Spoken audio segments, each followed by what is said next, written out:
কোহিনূর নামটা শুনলেই কেমন যেন ক্ষমতা, রহস্য আর রক্তে ভেজা একটা ইতিহাসের ছবি চোখের সামনে ভেসে ওঠে, তাই না? কিন্তু এই বিখ্যাত হীরের পেছনে লুকিয়ে আছে এক মারাত্মক অভিশাপের গল্প।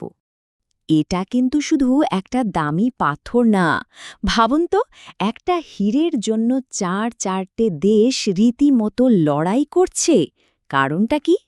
কারণ এর সাথে জড়িয়ে আছে এক কিংবদন্তি, এক অভিশাপের গল্প, যা নাকি শতাব্দীর পর শতাব্দী ধরে তার মালিকদের পিছু ছাড়েনি। যেমন ধরুন, রানী ভিক্টোরিয়ার কাছে যখন প্রথম এই হীরেটা পৌঁছায়, তখন নাকি তার মুখে আঘাতের চিহ্ন ছিল। এটা কি শুধু একটা কাকতালীয় ঘটনা, নাকি হীরেটার সাথে সাথে এর সেই অন্ধকার অভিশাপও ব্রিটিশ মাটিতে পা রেখেছিল? কোহিনূরের আজকের এই যে এত বিতর্ক, এটা বুঝতে হলে আমাদের একদম গোড়ায় যেতে হবে। চলুন আগে সে কিংবদন্তি তুল্য অভিশাপের গল্পটাই ভালো করে জেনে নিই। বলা হয়, একটা প্রাচীন হিন্দু ধর্মগ্রন্থে নাকি লেখা ছিল যে এই হীরের মালিক হবে, সে দুনিয়ার মালিক হবে ঠিকই, কিন্তু সব দুর্ভাগ্য তার ঘাড়ে এসে পড়বে। একমাত্র ঈশ্বর বা কোনো নারী এটা নির্বিঘ্নে পড়তে পারবেন। যদিও আসল ধর্মগ্রন্থটা আজ পর্যন্ত খুঁজে পাওয়া যায়নি, কিন্তু লোকমুখে ফেরা এই বিশ্বাসটাই হীরেটার ইতিহাসকে রক্ত দিয়ে লিখেছে। এই টেবিলটা একবার দেখুন, কি আশ্চর্য একটা প্যাটার্ন, তাই না? আলাউদ্দিন খিলজি থেকে শুরু করে শাহজাহান, নাদির শাহ, এমনকি রঞ্জিত সিংয়ের বংশধর পর্যন্ত প্রায় প্রত্যেক পুরুষ শাসকের শেষটা হয়েছে খুব করুণ, খুব মর্মান্তিক, যেন সেই অভিশাপটা অক্ষরে অক্ষরে ফুলে গিয়েছিল। তো এই কিংবদন্তি পাথরটা আসলে এলো কোথা থেকে? চলুন এবার ফেরা যাক এর উৎপত্তিস্থল প্রাচীন ভারতে। ভূতাত্ত্বিক প্রমাণ যা বলছে, এই হীরেটা এসেছিল ভারতের বিখ্যাত কোল্লুর খনি থেকে। মানে এমন একটা জায়গা যেখান থেকে পৃথিবীর সেরা কিছু রত্ন পাওয়া গিয়েছিল। ভাবা যায়, যখন হীরেটা প্রথম পাওয়া যায়, মানে কাটার আগে, এর ওজন ছিল ৭৯৩ ক্যারেট। এটা তখন পর্যন্ত পাওয়া সবচেয়ে বড় হীরেগুলোর মধ্যে একটা ছিল।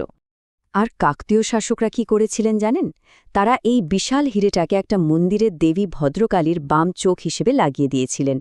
আর হয়তো এই ভক্তির কাজটা থেকে অভিশাপের কিংবদন্তিটা জন্মায় যে শুধুমাত্র কোনো দৈব শক্তি বা একজন নারী এর ক্ষমতা সামলাতে পারে।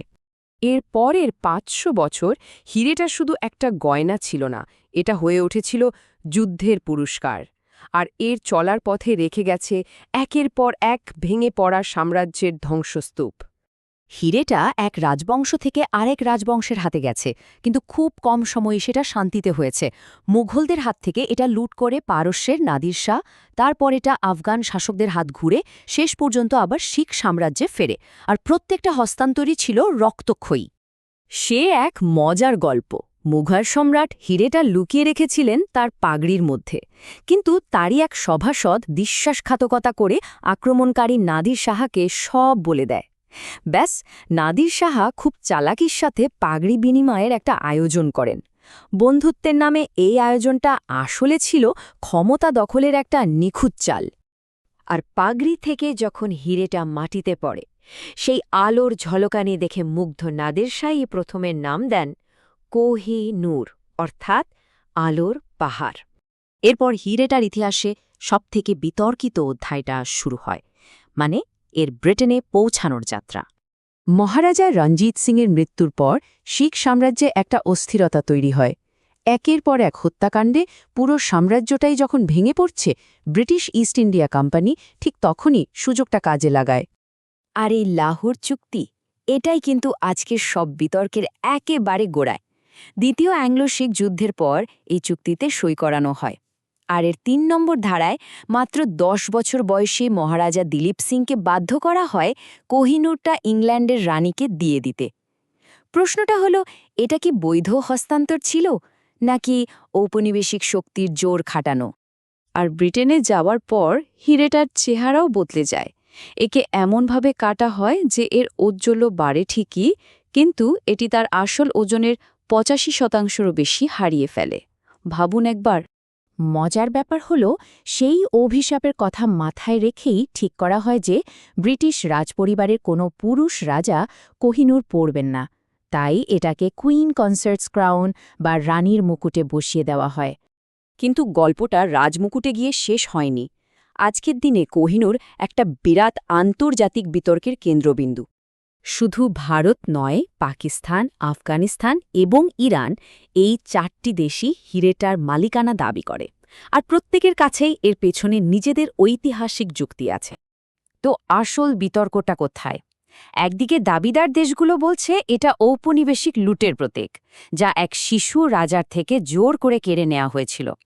অন্যদিকে ব্রিটিশদের যুক্তি, এটা লাহোর চুক্তির মাধ্যমে আইনত পাওয়া গেছে, আর এটা ফেরত দিলে নাকি সারা বিশ্বের জাদুঘর খালি হয়ে যাবে।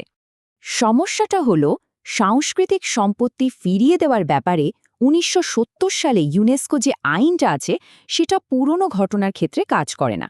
যেহেতু হিরেটা তার অনেক আগেই ব্রিটেনে নেওয়া হয়েছিল, তাই এটাকে জোর করে ফেরত চাওয়ার কোনো আইনি পথ খোলা নেই।